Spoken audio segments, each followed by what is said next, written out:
We are also hearing from Mark Hortman's brother, Lee. Raya Katene joins us now with more. Raya? Julie, Mark Hortman grew up in North Carolina, and that's where most of his family still is. Lee tells me the last time he saw his brother was about 4 months ago when Mark went there to see his mom and spend some time with the family. As heavy clouds loom above, it's a very sad day. Heavy hearts in here mirror the darkness out there. Hi, how you doing? Tonight's gathering is at the Coon Rapids Civic Center.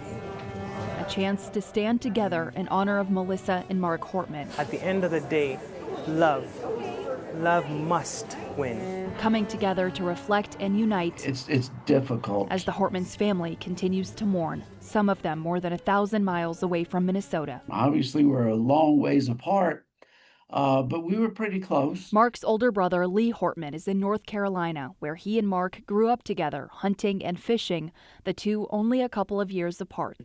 He's one of the best men I knew. That's the best way to remember him.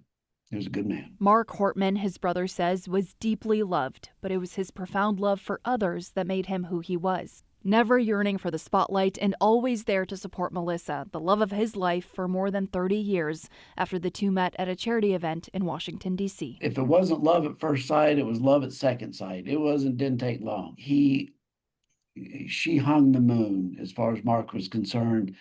Yeah, they were made for each other. Perfect for one another and taken away together almost 2 weeks ago now when Lee, his sister, and parents got the call. No parent ever wants to have to bury their child. And they've got to do that. My dad said it's probably one of the hardest things he's ever done. Now Lee says he and his family are leaning on their faith. Without that, I don't know how I'd be able to go through this. As people here lean on one another. Tonight's vigil was especially meaningful for people in Coon Rapids because that's an area both Representative Hortman and Senator John Hoffman have represented.